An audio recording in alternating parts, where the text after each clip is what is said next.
사랑하는 성도 여러분, 지난밤에도 평안하셨습니까? 하나님께서 오늘 또 새 하루를 주셨습니다. 하나님과 함께하는 하루하루는 언제나 기쁨이요 감사합니다. 특별히 우리는 지금 나라와 민족을 위한 전교인 특별 새벽기도회를 갖고 있습니다. 온 가족이 함께 참여할 수 있기를 바랍니다. 오늘은 3월 13일 금요일 사순절 15번째 날입니다. 하나님께서 오늘 우리에게 주시는 말씀은 이사야 53장입니다. 하나님의 말씀을 경청하시기 바랍니다. 우리가 전한 것을 누가 믿었느냐? 여호와의 팔이 누구에게 나타났느냐?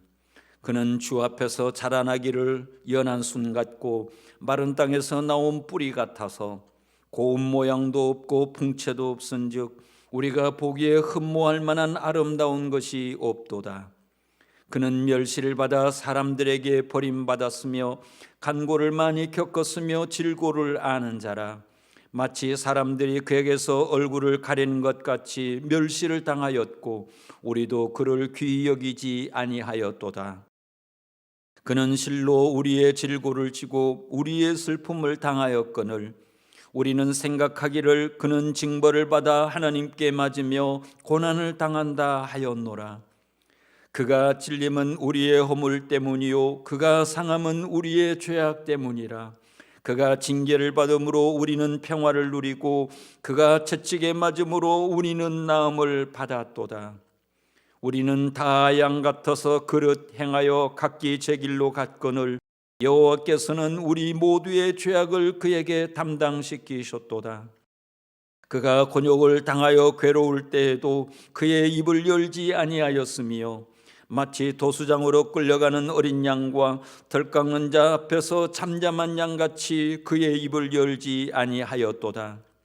그는 곤욕과 신문을 당하고 끌려갔으나 그 세대 중에 누가 생각하기를 그가 살아있는 자들의 땅에서 끊어짐은 마땅히 형벌받을 내 백성의 허물 때문이라 하였으리요. 그는 강포를 행하지 아니하였고 그의 입에 거짓이 없었으나 그의 무덤이 악인들과 함께 있었으며 그가 죽은 후에 부자와 함께 있었도다. 여호와께서 그에게 상함을 받게 하시기를 원하사 질고를 당하게 하셨은즉 그의 영혼을 속건 제물로 드리기에 이르면 그가 씨를 보게 되며 그의 날은 길 것이요 또 그의 손으로 여호와께서 기뻐하시는 뜻을 성취하리로다. 그가 자기 영혼에 수고한 것을 보고 만족하게 여길 것이라. 나의 의로운 종이 자기 지식으로 많은 사람을 의롭게 하며 또 그들의 죄악을 친히 담당하리로다. 그러므로 내가 그에게 존귀한 자와 함께 몫을 받게 하며 강한 자와 함께 탈취한 것을 나누게 하리니 이는 그가 자기 영혼을 버려 사망에 이르게 하며 범죄자 중 하나로 헤아림을 받았음이니라. 그러나 그가 많은 사람의 죄를 담당하며 범죄자를 위하여 기도하였느니라. 아멘. 사랑하는 교우 여러분, 오늘 우리에게 주신 이사야 53장은 하나님의 구원을 이루시는 메시아에 관한 말씀입니다. 이스라엘 백성들은 바벨론에서 절망 중에 한 가지 소원이 있었습니다. 그것은 자신들을 구원해 줄 메시아였습니다. 그들은 한결같이 이 메시아를 기다렸습니다. 그들이 메시아를 기다린 이유가 어디 있습니까? 그것은 자신들이 힘이 없었기 때문에 메시아를 기다렸고 또 선지자들이 메시아를 보내줄 것이라고 약속했기 때문에 메시아를 기다렸고 그것이 유일한 희망이었기에 메시아를 기다렸습니다. 그래서 그들 중에 조금만 외모가 준수한 사람만 보여도 저 사람이 메시아인가? 조금만 힘이 있어 보이는 사람이 있어도 저 사람이 메시아인가? 조금만 리더십이 있는 사람이 보여도 저 사람이 메시아인가? 그렇게 그들은 그들에게 희망을 걸기도 했고 그들에게 기대를 하기도 했습니다. 그러나 번번이 실망했습니다.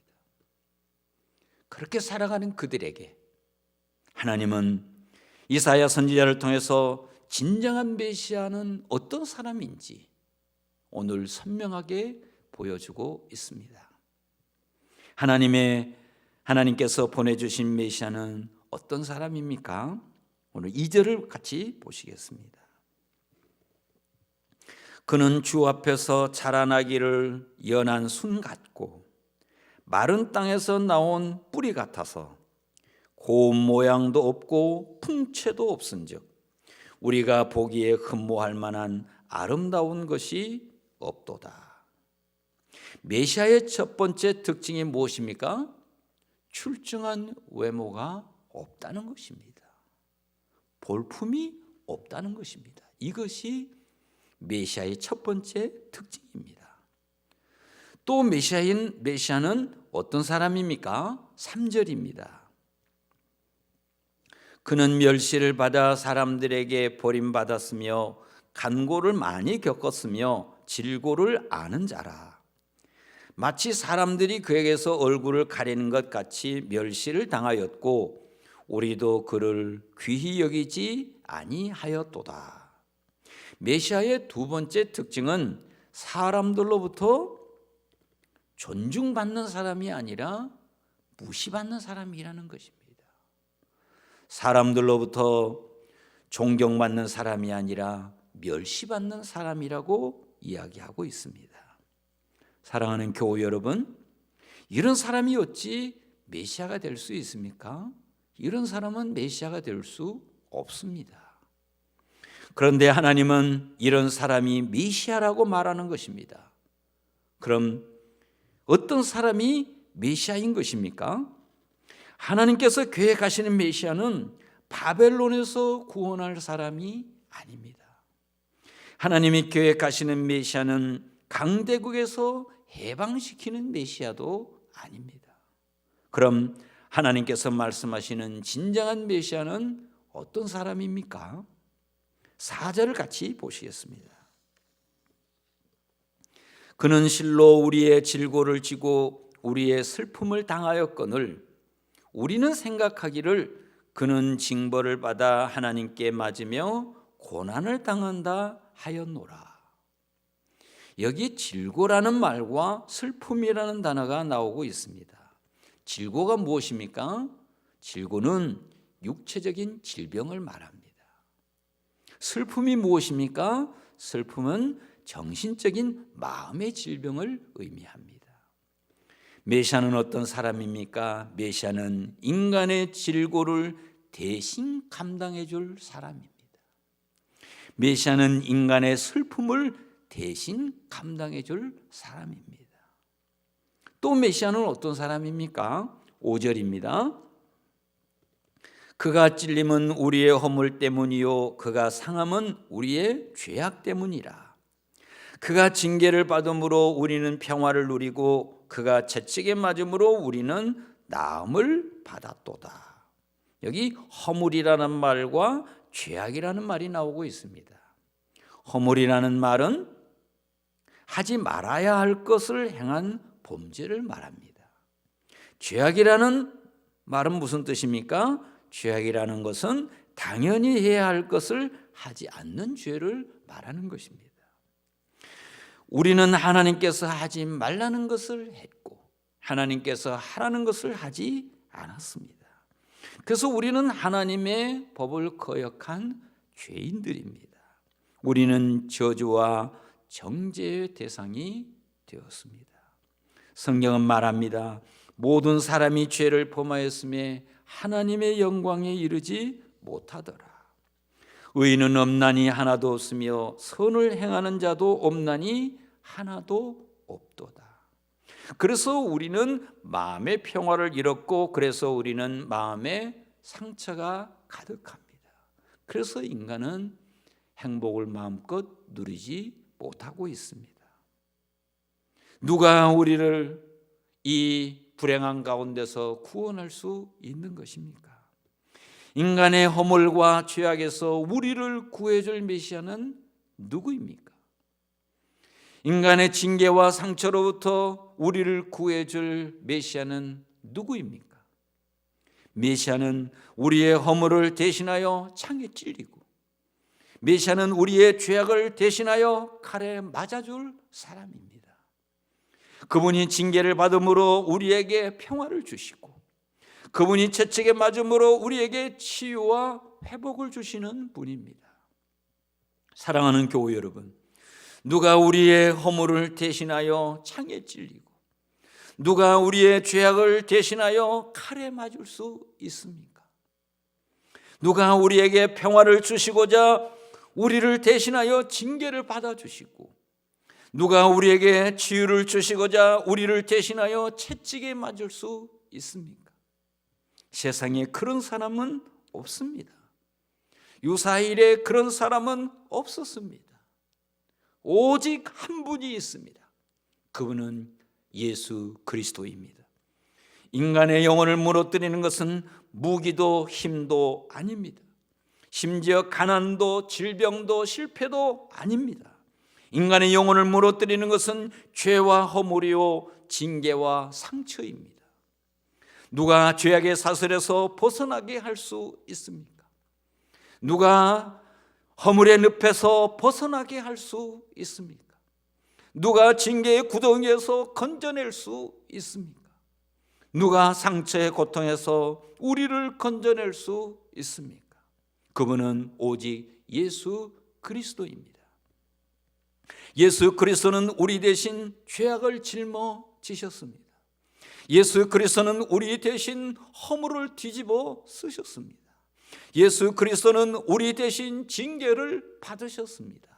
예수 그리스도는 우리 대신 상처를 받으셨습니다. 예수 그리스도 안에서 우리는 죄와 허물로부터 자유를 얻을 수 있습니다. 예수 그리스도 안에서 우리는 징계와 상처로부터 자유를 얻을 수 있습니다. 사랑하는 교회 여러분, 그래서 이 시간도 우리는 주님을 바라봅시다. 주님께서 베풀으신 은혜를 기억합시다.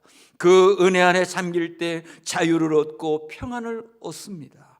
그 안에 머물 때 담대함과 용기를 얻습니다. 그 은혜 안에 있을 때 상처가 치유되고 회복이 됩니다. 그 안에 머물 때 하나님의 나라의 비전을 품을 수 있습니다. 사랑하는 교회 여러분, 이제 이 불안과 두려움의 시대에 우리에게 진정한 자유와 평화 그리고 안식과 비전을 주시는 예수 그리스도께로 나아갑시다. 그리고 그분의 이름으로 우리 하나님께 기도합시다. 다 같이 기도하시겠습니다. 첫 번째 기도 제목을 드립니다. 지금도 불철주야 환자들을 치료하고 있는 모든 의료진들을 지켜주시고 그들의 손길을 통해 하나님의 치유의 은혜가 환자들에게 임하게 하옵소서.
두 번째 기도 제목입니다. 이런 위기의 상황에서 대한민국의 위정자들이 불필요한 정쟁을 멈추고 국민을 먼저 살리고 위기를 극복할 지혜를 갖게 하옵소서.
세 번째 기도 제목입니다. 코로나 바이러스로 고통받는 기업들과 영세 상인들을 위로하여 주시고 속히 질병이 사라져서 국가 경제가 다시금 회복되게 하옵소서.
이제 제가 마무리 기도합니다. 하나님 아버지, 하나님 아버지, 이 시간 온 성도들과 함께 마음을 모아 하나님께 기도합니다. 지금도 불철주야 환자들을 치료하고 있는 의료진들이 있습니다. 하나님 아버지, 목숨 걸고 치료하고 있습니다. 그들을 보호하시고 지켜 주옵소서. 하나님 아버지, 그들의 손길을 통해 하나님의 치유의 역사가 나타나기를 원합니다. 그래서 하나님 여기저기에서 치유받은 사람들의 기쁨과 감격의 소리를 듣게 하옵소서. 하나님 아버지, 특별히 서울 지역이 확산되고 있습니다. 하나님께서 막아주시고 하나님께서 보호하여 주시고 하나님께서 지켜 주옵소서. 하나님 아버지, 간절히 기도합니다. 이런 위기의 상황 속에서 하나님, 대한민국의 위정자들이 불필요한 정쟁을 하고 있습니다. 멈추게 하여 주시옵시고 이제는 하나님, 국민을 먼저 살리고 위기를 극복할 수 있는 지혜를 그들에게 허락하여 주셔서 하나님 아버지, 모두가 다 한마음으로 이 위기를 극복할 수 있도록 지혜와 능력을 더하여 주옵소서. 하나님 아버지, 간절히 기도합니다. 코로나 바이러스로 고통받는 기업들이 있습니다. 영세 상인들이 있습니다. 이들을 위로하여 주시옵시고 속히 질병이 사라져서 다시 국가 경제가 회복이 되도록 주여 능력과 권능을 더하여 주옵소서. 하나님 아버지, 간절히 기도합니다. 하나님, 모든 질병과 어려움과 고난 속에서 우리를 구원하실 분은 우리 주님 예수 그리스도이십니다. 하나님 아버지, 온 성도들이 이럴 때 더 마음을 가지고 주 앞에 나아가게 하시고 주 앞에 무릎을 꿇게 하시고 우리의 구원자 되시는 예수 그리스도를 바라보며 더 가까이 나아가 주의 놀라운 능력과 권능을 경험하도록 주여 은혜와 복을 더하여 주시옵소서. 온 성도들이 주님을 바라보게 하소서. 주님을 의지하게 하소서. 그리고 주 앞에 나와 뜨겁게 기도하는 성도들이 되게 하소서. 그리하여 하나님, 우리가 기도함으로 온 백성이 하나님의 은총을 입는 놀라운 역사 경험하게 하옵소서. 그래서 우리의 믿음이 성장하고 하나님의 놀라운 은혜로 충만한 시간이 되도록 주여 은혜와 복을 더하여 주옵소서. 우리 주님 예수 그리스도의 이름으로 기도합니다. 아멘.